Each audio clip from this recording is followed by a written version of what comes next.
All right, now let's get to the big one that you worked on at MGM, How the Grinch Stole Christmas. Oh, yeah. And again, that, to me, you know, when you're working on projects, you go from one project to the next one, and you never say, God, this is going to be a classic. And it's amazing how some just stand out above all the other ones that people remember. And The Grinch is one of those that just kind of just pops out and it become a classic. And again, it's the combination of 3 or 4 things. You know, it was a great story, Dr. Seuss. It was the great character, the Grinch, you know, and Chuck, the timing, and there was the music. There was the voice, that voice of Boris Karloff. I mean, I can't imagine anybody else doing that. And the music, you know, the music just, so it's a combination of things. And when all those different elements click, I mean, it just grabs you. And, you know, the design, those Maurice Noble backgrounds were just, you know, beautiful. And it's become a classic, and everybody, you know, it's one of their favorites. And you cannot think of Christmas without thinking of the Grinch. And again, it's a simple story, but this guy who, you know, antisocial and whatever else, you know, just hates everybody and everything, who just turns around. All of a sudden sees the good things and becomes, and it's just a simple story. But again, it's how it's told, and how you develop those characters and the timing and the action. I mean, and again, like I said earlier, Chuck knew his animators, and he gave the scenes to Ken that had all that personality and action. Because Ken had this way of working where he's drawing, but it looks like he's just writing a letter. You know, it's just kind of just makes his drawings and then goes to just kind of where, you know, I have to struggle. I said, and then I go back. But it's just like a natural thing of just making drawings. And again, Benny also had this sense of character, of personality, of capturing certain elements of in the soundtrack to bring out visually. And so all those great examples for me, because I'm working with these guys, you know, and picking up little bits and pieces from them. And so it was just a terrific experience, you know. And then later that we also did another Dr. Seuss thing, not the Cat in the Hat, but Horton Hears a Who, there with Chuck. And later I worked on Cat in the Hat with DePatie-Freleng after MGM closed up. How well known was the book by Dr. Seuss at that time? Oh, it was very well known. Oh yeah, it was. Dr. Seuss's books have been, you know, popular like from day one, I think, and so he had a huge following. And again, you know, you look at the drawings that Dr. Seuss made and Chuck Jones' drawings, and he adapted the character, you know, and he really put personality in it. Because I look at his drawings that Chuck would give us to animate his poses, and I mean, it was there. He had captured the essence of the character, and whatever the mood was, you know, whether he's surprised or whether he's angry and kind of thing, he captured it. And I remember he'd come out of his office, you know, he makes one drawing that was especially funny to him, and he'd come out and say, "Look at this, I got this," you know. So I mean, we'd all laugh, and so then. The challenge then was to capture that in motion, in movement, in the character, and but that was a great challenge. How involved was Dr. Seuss or Ted Geisel involved in the production? He would come. He dealt directly with Chuck, and he wasn't that involved. I remember seeing there I mean, he was involved in the story, in the storyboarding, but once we got in production, I remember seeing him there in the studio maybe, you know, 3 or 4 times during the production, maybe 5 times. You know, he'd come in and, you know, talk to the guys and look around, see what we're doing, and then he and Chuck would talk. But it was Chuck and and Ted, they're the ones that had the relationship. Did he ever give you any input into your drawings when he would come by? No. I don't think he ever did that to anybody. I think if he had any problems, he would talk to Chuck about it, and Chuck would pass that information to us. But I think he was pretty happy with, because I don't remember hearing anything of, like Dr. Ted Geisel doesn't like this or he doesn't like that. I think he was pretty pleased. What kinds of scenes did you animate? I did a lot of the Cindy Lou Who. I did some of the scenes where they're having the feast. There's one scene where little guys are walking out with a tray and lifts the thing, and then another little guy walks out, lifts a tray, and another little guy. I animated that scene. The Cindy Lou Who was where where the Grinch comes to her and he shoos her off, says, I come to take this and I'll bring it right back, that. So this kind of scattered throughout, up on the top of Mount Crumpet when the Christmas tree was being put up. I did some of that. I kind of spotted around, But now, how did you design or animate these very unrealistic characters with realistic movements and structures? Well, but see, that's what we do on anything, on any project. There's model sheets, and so you just it's your problem is to your challenge is to bring them to life. And again, like say, we have pencil tests, and the pencil test you can see if it's working, and so if it's not working, then you change it. In those days, we used to, all the animation was done here in town. So every studio had animators working on the staff, and now there are no animators unless it's on theatrical features. There's no animators working on television series. There's storyboard guys and directors and timers, but no animators. It's all done in the Far East. But in those days, every studio had their team of animators, and so the animators, they adapted. They were hired for their ability to adapt in whatever studio they were working. What kinds of special effects were used, or were there any? You always use special effects, whether it's water or snow or whatever. So again, depending on the style of the picture, that you make it fit in, and the idea is just to. Because Benny Washam had this theory that effects have character also. It's not just something you do, that you've got to put character into the effects. So I kind of picked that up from him, that to give the effects a little bit more distinctiveness to it than just making things move, So. Talk about the two voice performers from The Grinch, Boris Karloff and June Foray. Yeah, yeah. Again, June Foray was the voice of Cindy Lou Who, and again, Boris Karloff was a narrator and the voice of the Grinch. But again, to me, Boris Karloff was inspired casting, because anybody else doing that, it just would not have had the same kind of a feel, because he was an actor, a real actor from the old school stage, and he brought a lot of subtleties to the character. He brought a lot of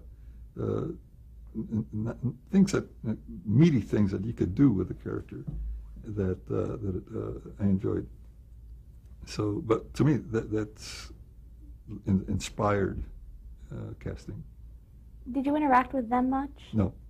Because what happens is that they do the soundtrack first, and that's off in some recording studio, and then you get the soundtrack, and then you animate to that.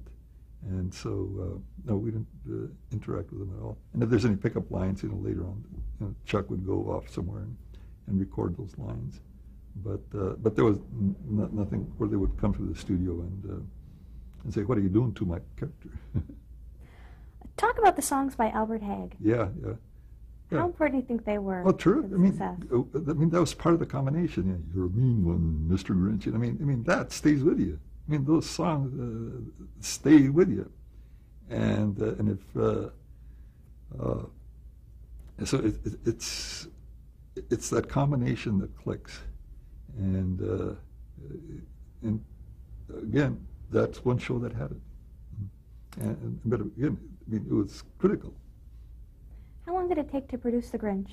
It's probably around 6 months. TV specials usually take about 6 months to animate. Was it a success right away? Oh yeah, right away. Yeah, it was you know, it kept getting repeated every year, you know, by CBS first, and then it was became part of. It belonged to MGM, and so when Ted Turner bought MGM, it became part of his library. Now, you also mentioned working on another Dr. Seuss property, Horton Hears a Who. Yeah. What stands out from in your memory from working on that project? Well, again, all of a sudden, you're doing an elephant. An elephant walks a certain way, and then there were some kangaroos in there.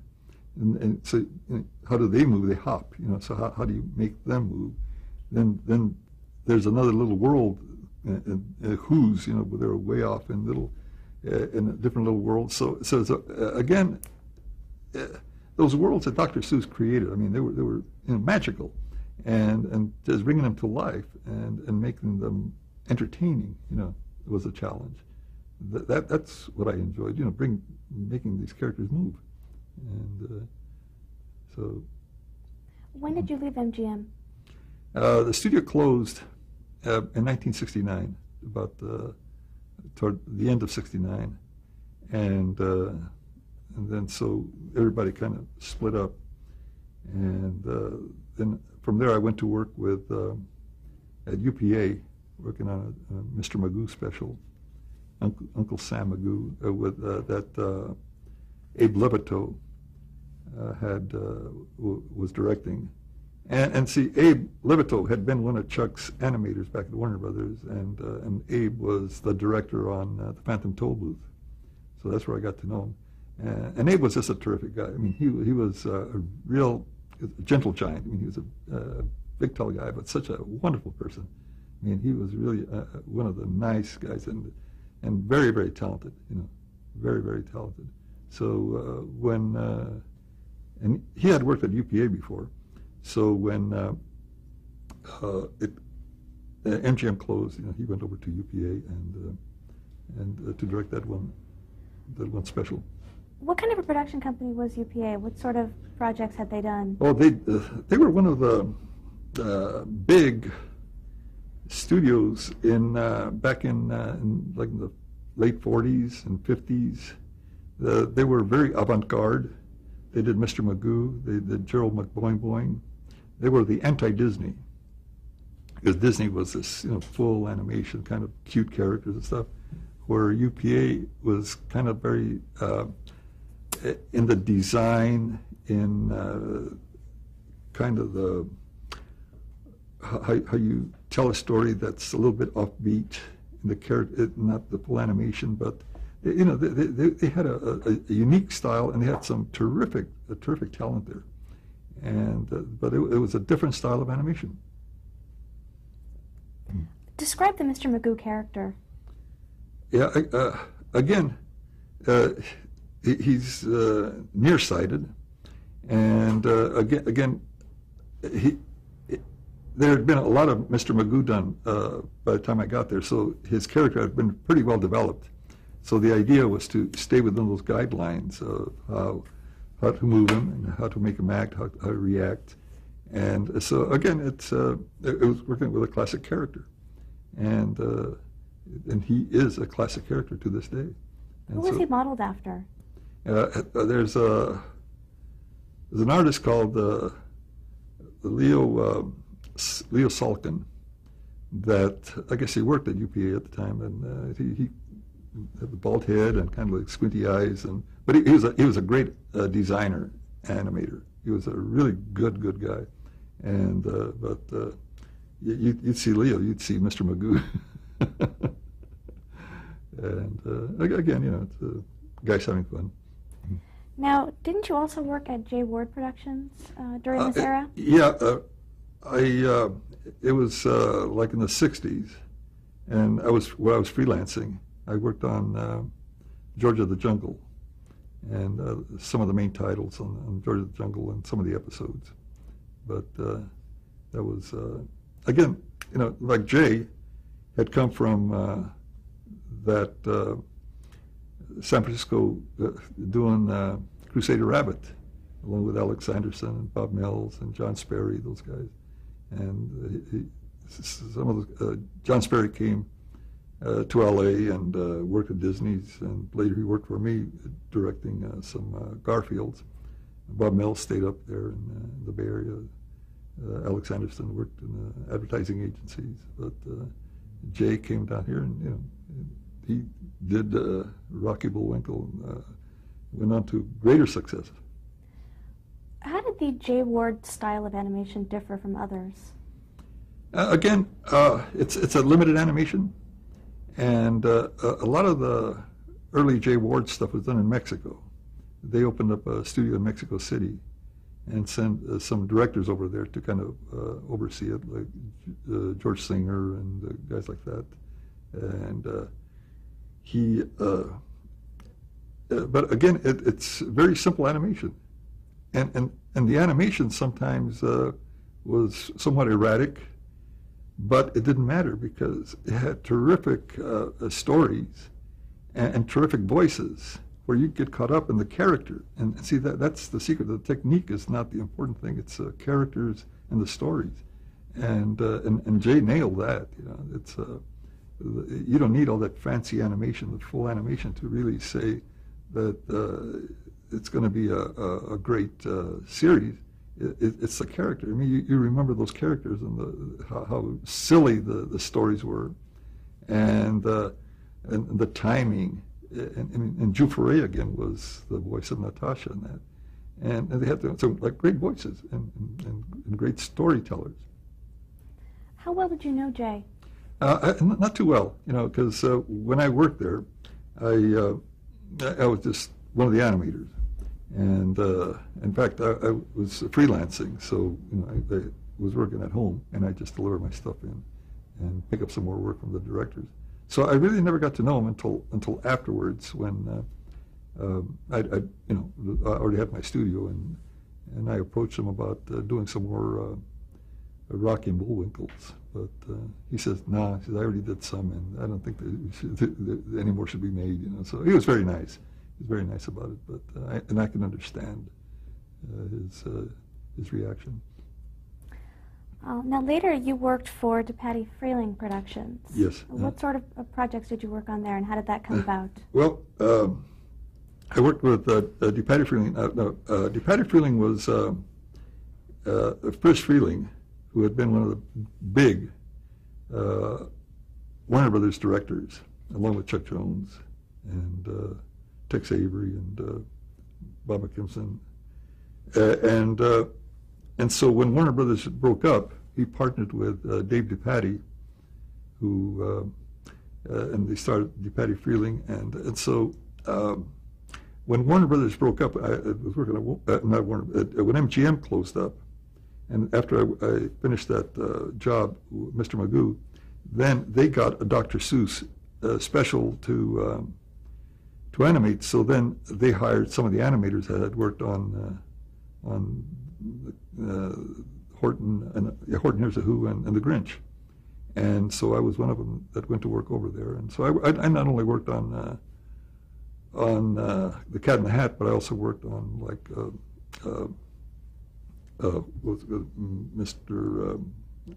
Talk to the Animals. There I go again. Dr. Dolittle? Dr. Dolittle, yeah. I worked on Dr. Dolittle. I worked on a little bit on the Pink Panther. And they had some other characters that are not that well known now. So, but I was there for almost a year. What sort of animation style did they use? Again, they used some of because the core group that Frizz had, he brought with him from Warner Brothers his unit from Warner Brothers. He kept it. So a lot of it, even the writers were guys that had worked with Frizz, and so there was a lot of that Warner Brothers sense to the animation, to the style, to the movement, to the storytelling, and even the design of the characters was very, very much so. That was a big Warner Brothers influence to his work. The Dr. Dolittle was kind of a little bit more straight on because it was a human character and it was a different kind of world. But anyway, that's again, I got to work with some great animators like Holly Pratt, one of the great designers there at Warner Brothers, and Manny Perez and guys like that. Does anything stand out for you from working on the Pink Panther? No, just another. In those days, you go to the director. What do you got? Well, I don't have anything. Why don't you go talk to this other director? Then he give you some work, so you go do it. So, I mean, again, in retrospect, you look at them and say, "Oh yeah, I worked on that. Wow, But when you're there, you just say, "Oh, I'm looking for work. You have anything? Yes." So you do it. So nothing really stands out because again, the Pink Panther was very unique to DePatie-Freleng because I think the character was designed by Holly Pratt, and so again, it was based on the main titles of the movie, and so then they did the series, and again, another classic character, and who again, you don't see too much of it right now, but again, I think has a lot of potential for new episodes. And did working on The Cat in the Hat, did that process differ any from working on the Seuss specials with MGM? Yeah, again, the difference is that different directors. The Cat in the Hat was directed by Holly Pratt mainly, and then there were a couple other guys that had been with Frizz before that Frizz didn't do any actual direction on it, but so everybody has their own style of doing things, and Holly he was a terrific guy. I mean, he was a great artist, and timer. He learned a lot from Frizz, in the little subtleties of a character, and but again, it's a different style. It's more to the Dr. Seuss look rather than going to how Chuck brought out his kind of more exaggerated movement and stuff. But again, to me, it worked very well because the characters are strong and the story was strong, and but it was a great project. Well, now, in 1972, you joined up with Bill Melendez. Yep. How did that come about? Well, I had been doing some freelance work for Bill on doing some freelance animation on some of the specials that he had been doing. And so when the job ran out at DePatie-Freleng, then I called him up and said, is there anything? He said, yeah, come on over. And so then that's when he hired me full time as an animator. And so we're working on, I think it was Snoopy Come Home, the feature. And then he started doing Charlie Brown Thanksgiving. And so halfway through that, he just got tied up on something else. He says, Phil, could you finish directing the rest of this special? And sure. I mean, to direct, I always wanted to direct, but I'd never had been given the opportunity.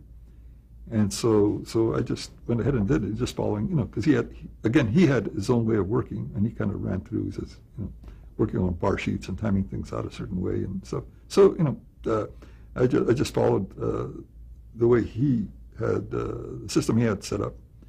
And sure enough, we did it, came out and fine. So after that, I directed the next 14 specials, Charlie Brown specials that Bill did. Was he not a co-director at all? What was his Well, involvement then? he was busy on other projects, because they had other things, but he would be involved in dealing with Sparky, with Schultz. He would be doing the storyboard and developing that, doing the recording sessions, and a lot of it, because that required a lot of time. And so the day-to-day doing the timing, dealing with the animators and all of the other stuff, I just took that off of his back, and where he had more time to deal with run the business and the new projects and the new specials and things like that. Describe Bill Melendez. He is again one of my heroes. He along with Chuck and some of the other guys, because being a Mexican, he was one of my heroes because as an example, something to reach for, to attain, because he was actually born in Mexico, and I was born here. But again, the ethnic thing was very strong as an example. So to actually have worked with him and been part of his studio and contributed to me, just one of the big highlights in my career. But he's a very, very talented guy. His background, he had worked at Warner Brothers and a lot of the shorts, and then he'd worked in commercials at Playhouse Pictures, and so he can really draw. I mean, he's got this great style of drawing, and he does some great caricatures of himself. And but again, he's got this great big mustache, and he's just a great guy.